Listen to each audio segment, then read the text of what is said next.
What's going on, everybody, and welcome back to the Fight Podcast, the absolute best show in all of combat sports. Thank you guys for watching and joining live on Twitch and on YouTube. I think we're on Instagram as well. All right, this is episode 397, and another beautiful week, man, kicking off. We absolutely had the Benito Bowl last night. Salute to Bad Bunny. And all my Puerto Ricans out there, yo soy boricua pa que tú lo sepa, you know what I'm saying? So salute to all them. I'm also black and Puerto Rican. Salute to my people, because it is Black History Month. So we had a great event last night. Combat sports we're having just some incredible events this past weekend. But again, everybody's watching live. Thank you guys so much for watching. Make sure you subscribe to the Fight Podcast and everything we have here. All right, what we're going to talk about today, I know you guys saw the title of this episode. The title of the episode is Jake Paul is Racist. So let's just go ahead and delve into the topic. Why am I stating that Jake Paul is racist? Well, as we know, and again, I led the show with this, Bad Bunny, Benito, goes out there and he actually performed in the Super Bowl, headline Super Bowl halftime show. And again, I'm just going to say this, as again, a Puerto Rican, I'm black and Puerto Rican, and I grew up in a Puerto Rican household, raised by my mother. Obviously my father was there too. My dad's black. But my abuela and everything, a lot of those moments, I'll be honest with you guys, I got emotional watching it. I teared up watching it. The same way and the same feeling of pride that I felt when I watched Kendrick last year, watching an individual go out here and represent for my people in that way, was something beautiful. It was hey, pa que tú lo sepa, you know what I'm saying? But we really got to make, it was a beautiful thing. I was so proud to watch the event. I was so proud to see the representation of Puerto Rico and the entire diaspora in that moment. Beautiful thing. But one thing that was interesting, that Jake Paul decided to go out there. And the reason we even talk about Jake Paul is because, let's be honest, he is somebody that is a polarizing figure in combat sports, specifically boxing. Last time we saw him, he got his face broken by Anthony AJ Joshua. So this is, I guess he can speak now. I don't know if he could actually speak, verbally, but he could at least tweet now. So he goes out there and he gets to tweeting, and I'm going to read this for you guys. He goes out there and says, purposefully turning off the halftime show. Let's rally together and show big corporations they can't just do whatever they want without consequences, which equals viewership to them. You are their benefit. Realize you have power. Turn off this halftime. A fake American citizen performing who publicly hates America. I cannot support that. All right. Interesting point.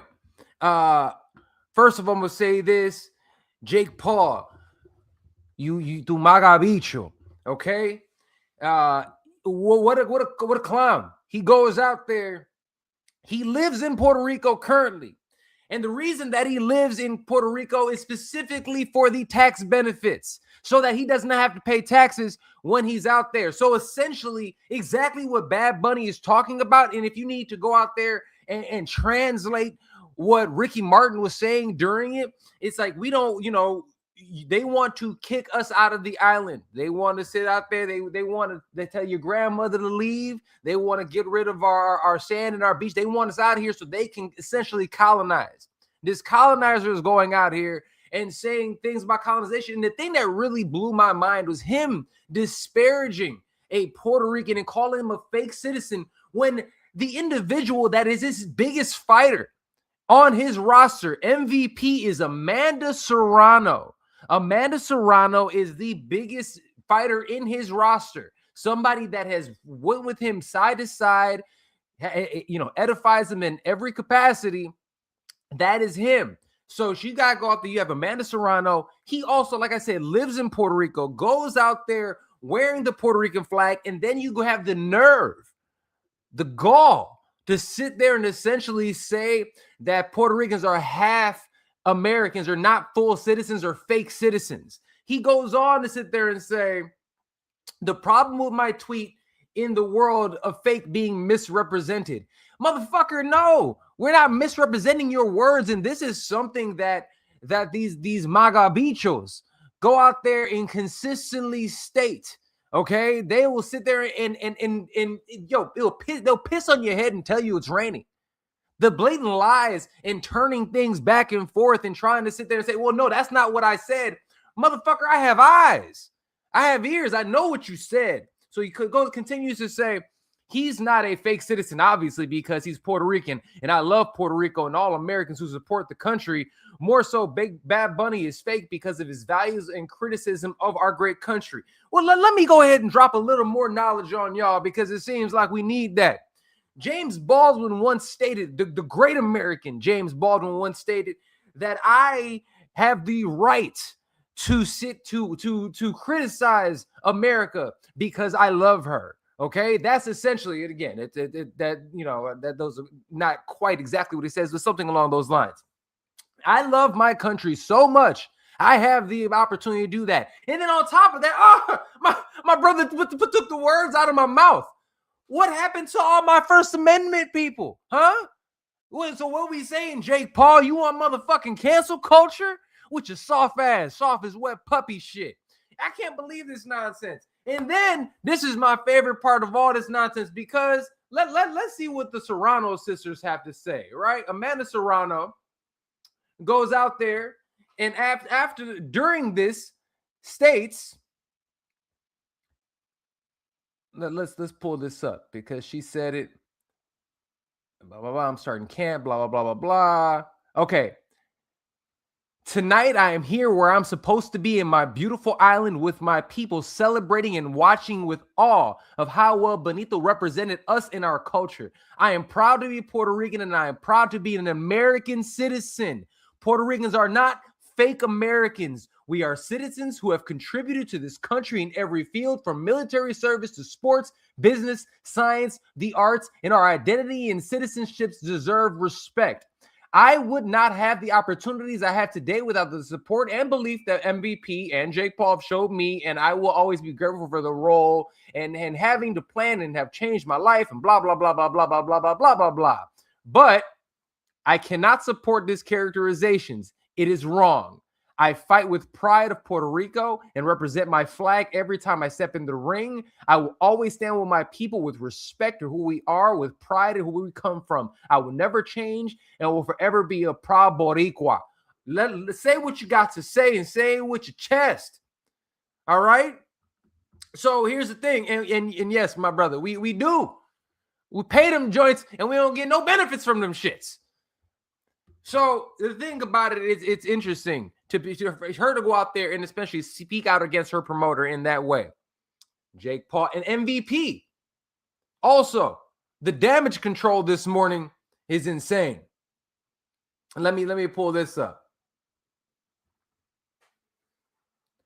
Because MVP also goes out there and they have some damage control themselves.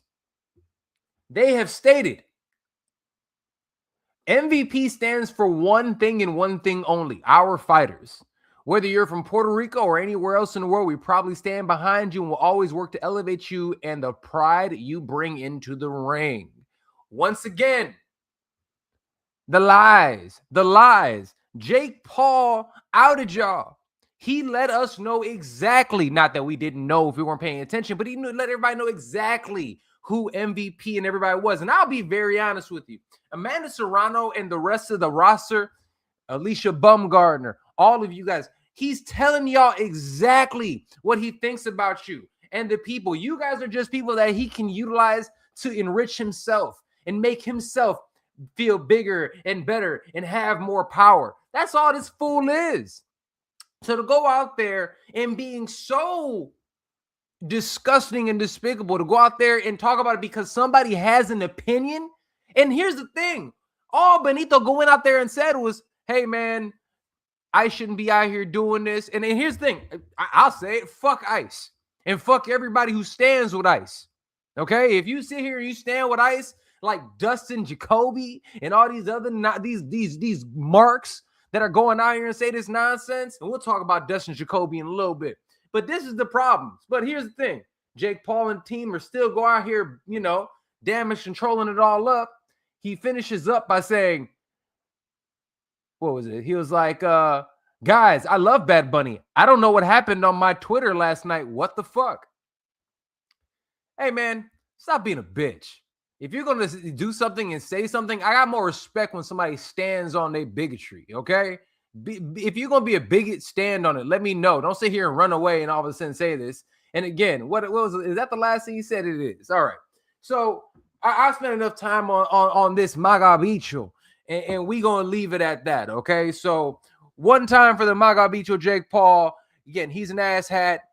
He shouldn't have said what he said. But are we surprised? All right, moving right along. Let's talk about some real competition and some real boxing and some real fighting. Man, we had a really, really great fight last night. The fight was Brandon Figueroa against Nick Ball. Nick Ball is a champion at 126.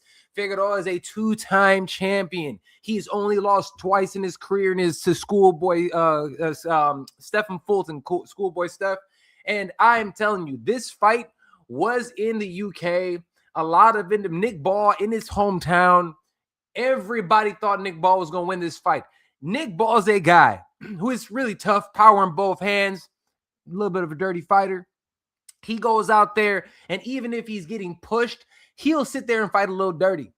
But being the fact that he's been beating people and he is a quality fighter, people were hopeful that if he wins this fight against Brandon Figueroa, he would end up being the next challenge for Inoue. Inoue, the number 2, according to Ring Magazine, pound-for-pound boxer in the world. Brandon Figueroa goes out here and, in my opinion, was winning the entire fight. But I was nervous. And I was nervous because being in the UK, I could absolutely see the fight going opposite ways. The fight's going back and forth. Guys are throwing. 12th round comes up, and I'll be honest with you, I'm a little tight.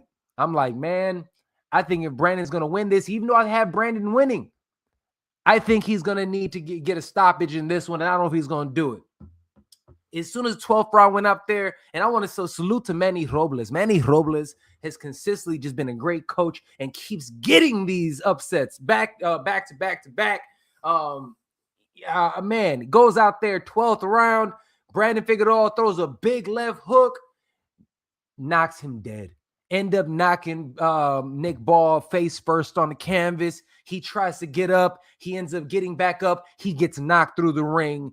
Fight's over. Brandon Figueroa is your champion at 126. Now a 3-time champion in his career. Man, gotta love what Brandon Figueroa did. An incredible matchup. Great fight. The fight card itself was fantastic. I love what I saw. What do I want to see for Brandon Figueroa after this fight?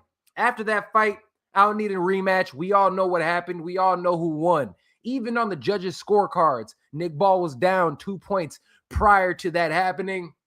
I gotta say, man, Shushu Harrington, who just picked up the WBC belt. I think that would be a fantastic matchup next.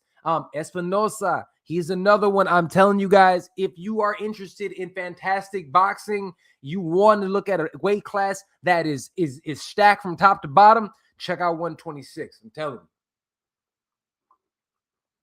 All right. That was also on it. This past weekend, we also had look, I could talk about Canelo Alvarez. Canelo Alvarez wants a rematch with Terrence Bud Crawford. Hey, man, Canelo, Terrence Crawford ain't walking through that door. That shit ain't going to happen, son. That shit ain't finna happen. Not at all. Not ever. All right. So he's retired. Look, did you give Erislandy Lara a rematch after you arguably, that was a close fight? No. Have you gotten a rematch from B-Ball yet? No. You know what I'm saying? Come on. That's not going to happen. Also, last but certainly not least, let's talk about it. UFC Vegas 113 was this past weekend. And look, man, there were some fantastic matchups in this one. The headlined by Mario Bautista versus Vinicius Oliveira, a fight that I thought absolutely could have gone back and forth. Bautista has been somebody who's been at the top of the division for a while. Goes out there, gets a dominant win, submits him. I think even ended up breaking Oliveira's arm. In it, great matchup by Bautista. Afterwards, he calls out Corey Sandhagen. He wants to rematch with Corey Sandhagen. I think that would be a phenomenal fight. Corey Sandhagen, in my opinion, is a guy that he's a journeyman in a gatekeeper in the best way possible. And don't call him it's not disrespectful calling him a gatekeeper. I call him a gatekeeper because he's the one. If you could beat him, you are at championship level. If you cannot beat him, you're not at that level. Mario Bautista in the past tried to compete with him. He couldn't beat him. He wasn't on that level. Can he do it now? I would love to see that. One of my all-time favorites, Kyoto Horiguchi, in the co-main event flyweight bout, fought a really, really, really tough fight in Amir Alabiz, and he ends up getting a decision win, dominant win. I loved it. And again, Horiguchi at flyweight. After the fight, they asked him what's next. He wants a title shot. We're talking about a guy who is a multiple-time champion in multiple organizations, in Risen, in one championship. He was one of the best in the world when Demetrius Johnson was a champion here in the UFC. Horiguchi deserves that spot. I love him. Jolton Almeida ended up losing his fight at heavyweight. Jolton Almeida, you need to go back down to light heavyweight. You know, not big enough for you're scary as shit. And at light heavyweight, not too scary at heavyweight. And last one I want to talk about, Dustin Jacoby beat Julius Walker in this card. And that is Justin Jacoby's third knockout in a row. Second round afterwards, he wants to be on the on the White House card, and he proceeds to fillet Donald Trump and lick boots afterwards. So he did that. Hey man, that's what these dudes do with Trumpism, and then they scream back and forth that the UFC isn't political. You know what I'm saying? What the hell's going on with what? Let me know. I answer the questions for you. But with that being said, you know, all in all, it was a solid card by the UFC. I absolutely enjoyed it. Again, the boxing card you'll find on DAZN, I think, was fantastic. We have more fights coming up this upcoming week, and I am always going to be here to drop all of your combat sports news and notes for you. With that being said, look, it is 17 minutes in. I said 15 minutes or less. I lied. It's all good. Please like, share, and subscribe to everything that we do here with the Fight Podcast.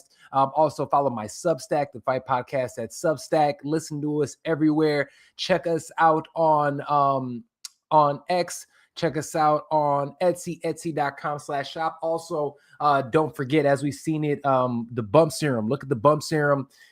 Fantastic product. We have a bunch of stuff online, and we're talking about that. So, love y'all. I'll see y'all next time right here on the Fight Podcast.